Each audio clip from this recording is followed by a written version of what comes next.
পাঁচ ওয়াক্ত নামাজ না, শুধুমাত্র এক ওয়াক্ত নামাজের কি ফজিলত, এটা শুধুমাত্র বর্ণনা করি, শুধুমাত্র এক ওয়াক্ত নামাজের কি ফজিলত।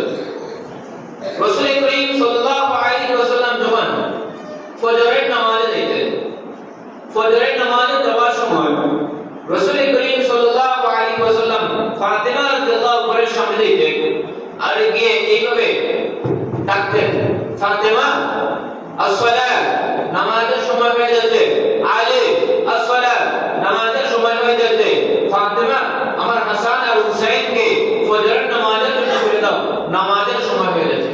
আচ্ছা বলেন তো, আমরাও তো সন্তান আছে, আমরাও তো ভাই বাবা আছে, আমরাও তো বোন আছে, আচ্ছা আমরা কে কয়দিন ফজরের নামাজের জন্য নিজের সন্তানকে তুলে দিলাম, কে কয়দিন নিজের ভাই বোনদের ফজরের নামাজে তুলে দিলাম, নিজেই তো করি না, কাকে তুলে দেব। আচ্ছা দেখেন, যদি জিজ্ঞাসা করেন বাচ্চাদেরকে কিসের জন্য ফজরের নামাজে তুলে না, জবাব দেয় স্বাস্থ্য ভেঙে যাবে। আচ্ছা দেখেন স্বাস্থ্য ভাঙা থেকে কি পরিমাণ ক্ষতি হয় আর কি আমরা হারাইতেছি, একমাত্র ফজরের নামাজে। এই ফজরের নামাজের গুরুত্ব যেভাবে রাসূল করিম সাল্লাল্লাহু আলাইহি ওয়াসাল্লাম দিয়েছেন, আমি তিনটা দৃষ্টান্ত দিয়ে একটু বুঝতে পারবেন ফজরের নামাজ সাহাবায়ে কেরাম কি পরিমাণ গুরুত্ব দিয়েছিলেন। এরপর ফজরের নামাজের ফজিলত বলছি।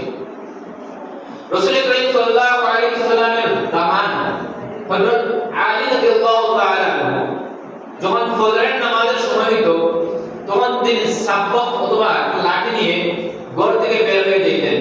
ঘর থেকে বের হয়ে গিয়ে প্রতিটা মানুষের দরজার মধ্যে এরকম বাড়ি দিতেন, বাড়ি দিয়ে বলতেন বেলাল কিন্তু আযান দিয়ে দিছে, আপনারা নামাজের জন্য চলে আসুন, নামাজের সময় কিন্তু শেষ হয়ে যাচ্ছে। এইভাবে আলী রাদিয়াল্লাহু তাআলা প্রত্যেকটা মানুষকে জাগিয়ে কি করতেন, ফজরের নামাজে নিয়ে আসতেন।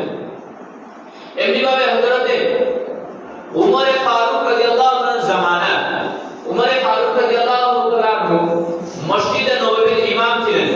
ফারুক আযম রাদিয়াল্লাহু তাআলা তার নিয়মিত কিছু মুসল্লি, এর মধ্যে একজন মুসল্লির নাম ছিল সুলাইমান। এই সুলাইমান একদিন ফজরের নামাজে আসলেন না, না আসার কারণে ফারুক আযম রাদিয়াল্লাহু তাআলা দোয়া করে সাথে সাথে সুলাইমানের বাড়িতে চলে গেলেন। বাড়িতে যাওয়ার পর রাস্তার মধ্যে তার মাকে পেলেন, মাকে জিজ্ঞাসা করলেন সুলাইমানের মা, সুলাইমানের মা বললেন জি হ্যাঁ ওমর। তখন বলেন আপনার সুলাইমান আজকে ফজরের নামাজে আসছে না, আপনার সন্তান কি মুনাফিক হয়ে গেল নাকি? সুলাইমানের মা জবাব দিলেন আরে আপনি কি বলতেছেন, আমার ছেলে মুনাফিক হয়ে যাবে? না না, আমার ছেলে মুনাফিক হতে পারেন না। তখন ফারুক আযম রাদিয়াল্লাহু তাআলা বলেন আপনার ছেলে যে ফজরের নামাজে আসে না, আপনার কাছে একটা প্রশ্ন রাখতে পারে ফারুক আযম ফরফরে কিসের জন্য বলেন মুনাফিক? আব্দুল্লাহ হযরতে উমর রাদিয়াল্লাহু তাআলা ছেলে আব্দুল্লাহ ইবনে উমর রাদিয়াল্লাহু তাআলা তিনি বলেন রাসূল করিম সাল্লাল্লাহু আলাইহি ওয়াসাল্লামের জামানা, সাহাবায়ে কিরামদের জামানা যারা ফজরের নামাজ পড়তো না তাদেরকে মুনাফিক সাব্যস্ত করা হতো, মুনাফিক হিসেবে সম্বোধন করা হতো। কারণ মুনাফিকরা রাসূল করিম সাল্লাল্লাহু আলাইহি ওয়াসাল্লামের কাছে এসে বলতো ইয়া রাসূলুল্লাহ আমরা আপনার উপরে ঈমান এনেছি, কুফারদের সামনে গিয়ে বলতো তারা আমরা মুহাম্মদের বিরুদ্ধে আছি, আমরা আপনাদের সাথে আছি। এই মুনাফিকগুলোর ফজরের নামাজ পড়া খুব কষ্ট হইতো। এজন্য আব্দুল্লাহ ইবনে উমর রাদিয়াল্লাহু আনহু যারা রাসূল করিম সাল্লাল্লাহু আলাইহি ওয়াসাল্লামের জামানায় সাহাবায়ে কিরামদের জামানায় যারা ফজরের নামাজে আসেন আমরা তাদেরকে মুনাফিক হিসেবে সাব্যস্ত করি। এজন্য হযরত ফারুক আযম রাদিয়াল্লাহু তাআলা সুলাইমানের মাকে বলেন আপনার সন্তান কি মুনাফিক হয়ে গেল নাকি, আপনার সন্তান যে ফজরের নামাজে আসে না? তখন সুলাইমানের বাবা বলেন ওমর আমার সন্তান আজকে সারা রাত্রি তাহাজ্জুদের নামাজ পড়ছে, বলে সুবহানাল্লাহ। আমার সন্তান আজকে সারা রাত্রি তাহাজ্জুদের নামাজ পড়ছে আর তাহাজ্জুদের নামাজ শেষ করে দেখে বেলাল এখনো আযান দেয় নাই, এজন্য সে কিছু বিশ্রাম নেওয়ার জন্য বিছানার মধ্যে কি করছে, শুয়েছিল আর শুয়ে অবস্থায় আযান হয়ে গেছে আর তার নামাজ কাজা হয়ে গেছে, এজন্য সে জামাতে উপস্থিত হতে পারে না। ফারুক আযম রাদিয়াল্লাহু বলেন ও সুলাইমানের মা সাক্ষী রাখেন আপনার সন্তান যদি 1000 বছর তাহাজ্জুদের নামাজ পড়ে, 1000 বছর যদি তাহাজ্জুদের নামাজ পড়ে, আজীবন যদি তাহাজ্জুদের নামাজ পড়ে, ফজরের নামাজ জামাতে পড়লে যে সওয়াব, এই সারা জীবন তাহাজ্জুদের নামাজ পড়লে এই পরিমাণ সওয়াব হবে। এবার বুঝেন ফজরের নামাজে কি পরিমাণ গুরুত্ব। আল্লাহ রাসূল সাল্লাল্লাহু আলাইহি ওয়াসাল্লাম যখন মেরাজ গেলেন, মেরাজে যাওয়ার পর রাসূল করিম সাল্লাল্লাহু আলাইহি ওয়াসাল্লাম যখন জান্নাতের মধ্যে ঢুকলেন, জান্নাতের মধ্যে ঢুকে আল্লাহ রাসূল সাল্লাল্লাহু আলাইহি ওয়াসাল্লাম দুই ব্যক্তির দেখা পেয়েছিলেন। এক ব্যক্তি ছিলেন বেলাল, রাসূল করিম সাল্লাল্লাহু আলাইহি ওয়াসাল্লাম বেলালের পায়ের শব্দ শুনছিলেন। এরপর রাসূল করিম সাল্লাল্লাহু আলাইহি ওয়াসাল্লাম যখন জান্নাতের মধ্যে অগ্রসর হলেন, রাসূল করিম সাল্লাল্লাহু আলাইহি ওয়াসাল্লাম জান্নাতের ভিতরে একজন ব্যক্তিকে কোরআন কারীম তেলাওয়াত শুনছিলেন। জিবরাইল জিজ্ঞাসা করলেন ওই ব্যক্তিটাকে, তিনি বললেন ইয়া রাসূলুল্লাহ আপনার সাহাবী হলেন আবু যর গফারি রাদিয়াল্লাহু তাআলা। এই আবু যর গফারি আল্লাহ রাব্বুল আলামিন জান্নাতে রাসূল করিম সাল্লাল্লাহু আলাইহি ওয়াসাল্লাম কোরআন কারীম তেলাওয়াত শোনানোর কারণ হলো উনি ওনার মাল খুশি করতেন। এই আবু যর গফারি রাদিয়াল্লাহু যখন বৃদ্ধ হয়ে গেলেন, বৃদ্ধ হওয়ার পর যখন তার চোখ বন্ধ হয়ে গেল, বন্ধ হওয়ার পর তিনি বাজার থেকে বড় একটা রশি কিনলেন, আর রশি ওনার মসজিদে নববীর গেট ও রশি একটা বাঁধলেন, আর ওটা বাঁধলেন ওনার বাড়ির দরজাতে।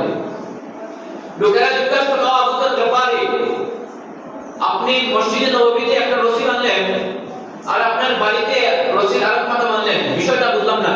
আবু যর গফারি রাদিয়াল্লাহু বলেন ও লোক সকল আমি অন্ধ হয়ে গেছি, মানুষ দৌড়ে দৌড়ে আমাকে জোহরের নামাজে নিয়ে যায়, এই সময় আমি মানুষ পাই, আসরের নামাজে মানুষ আমাকে দৌড়ে দৌড়ে নিয়ে যায়, মাগরিবের নামাজে মানুষ দৌড়ে দৌড়ে নিয়ে যায়, এশার নামাজে মানুষ আমাকে দৌড়ে দৌড়ে নিয়ে যায়, কিন্তু ফজরের নামাজ হলো মানুষের ঘুমানোর সময়।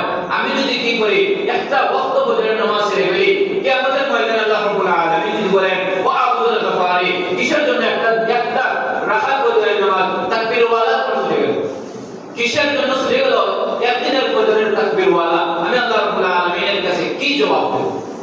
এই চিন্তা করাতে আপনারা কি বুঝলেন ফজরের নামাজের গুরুত্ব নবী যেভাবে দিয়েছিলেন সাহাবায়ে কেরাম কি দিয়েছিলেন? অবশ্যই সাহাবায়ে কেরাম দিয়েছিলেন। এবার আসেন ফজরের নামাজের কি পরিমাণ গুরুত্ব।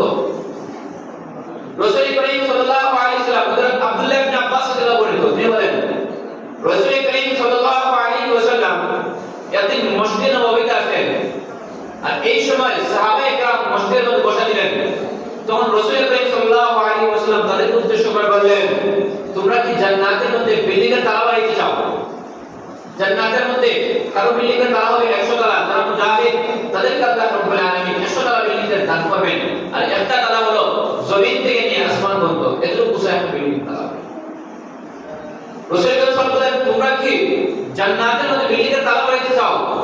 তখন তারা বলেন জি ইয়া রাসূলুল্লাহ আমরা জান্নাতের মধ্যে বিল্ডিং এর তালা বাড়িতে চাই। তখন রাসূল করিম সাল্লাল্লাহু আলাইহি ওয়াসাল্লাম বলেন তাহলে তিনটা কাজ বেশি বেশি করবা। এক নাম্বার, বাড়ি থেকে যখন মসজিদের উদ্দেশ্যে যার যত বেশি পায়ে হেঁটে কি করবা মসজিদের মধ্যে আসবা, যার যত কদম হবে কদম অনুযায়ী আল্লাহ তাআলা প্রতি কদমে আল্লাহ রাব্বুল আলামিন জান্নাতে একটা বিল্ডিং দান করবেন, একটা তালা দান করবেন। দুই নম্বর, রাসূল করিম সাল্লাল্লাহু আলাইহি ওয়াসাল্লাম বলেন এক নামাজ পড়ে আরেক নামাজের জন্য অপেক্ষা যে ব্যক্তি করবে আল্লাহ রাব্বুল আলামিন প্রতিটা মুহূর্তে জান্নাতে তার একটা বিল্ডিং এর তালা দান করবেন। তিন নম্বর, রাসূল করিম সাল্লাল্লাহু আলাইহি ওয়াসাল্লাম বলেন যার যত বেশি ফজরের নামাজের ওযু হবে আল্লাহ রাব্বুল আলামিন তাকে তত বেশি জান্নাতের মধ্যে বিল্ডিং এর তালা দান করবেন। এবার আপনাদের কাছে একটা প্রশ্ন জাগতে পারে হুজুর, আল্লাহ রাব্বুল আলামিন যদি এইভাবে বিল্ডিং এর তালা দান করতে থাকেন তাহলে একজন মানুষ আজীবন নামাজে আসছে কত কদম দিয়ে আসছে, আল্লাহ রাব্বুল আলামিন কত কদম দিয়ে দিবেন? ওযু করার সাথে সাথে আল্লাহর উপর যত কত ওযু করছে জীবনে আল্লাহ রাব্বুল আলামিন কি এই পরিমাণ বিল্ডিং এর তালা দিয়ে দিবেন?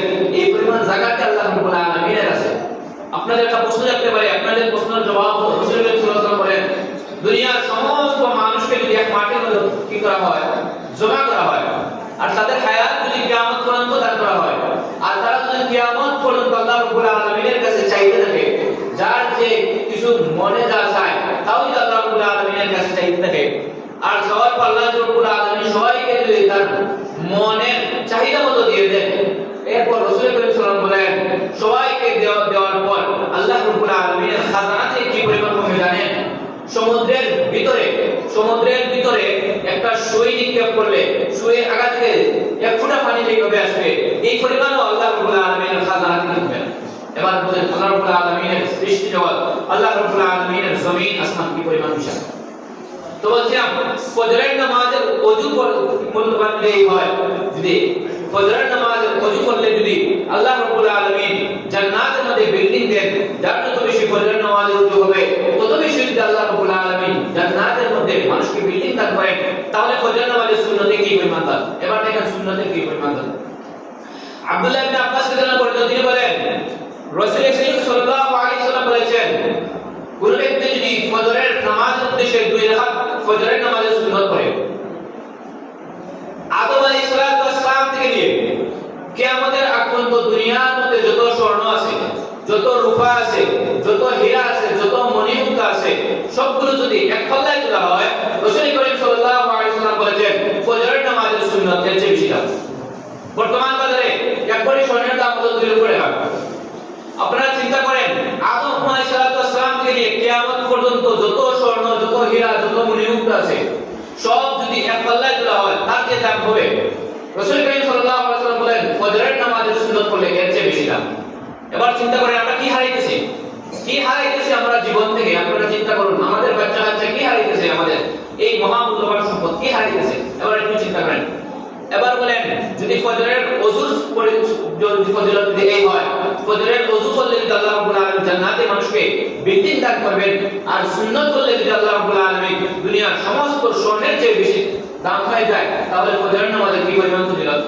রাসূল করিম সাল্লাল্লাহু আলাইহি ওয়াসাল্লাম বলেন কেউ যদি ফজরের 2 রাকাত ফরজ নামাজ পড়ে, ফজরের ফরজ 2 রাকাত নামাজ যদি কেউ পড়ে, রাসূল করিম সাল্লাল্লাহু আলাইহি ওয়াসাল্লাম বলেন আল্লাহ নিজে সাক্ষী দেন আমি তার পরিপূর্ণ জিম্মাদার হয়ে গেলাম। সে যদি ফজরের নামাজ পড়ে গাড়িতে ওঠে, গাড়ি যদি অ্যাক্সিডেন্ট হয় আল্লাহ রাব্বুল আলামিন তাকে কুদরতিভাবে বাঁচিয়ে ফেলবেন।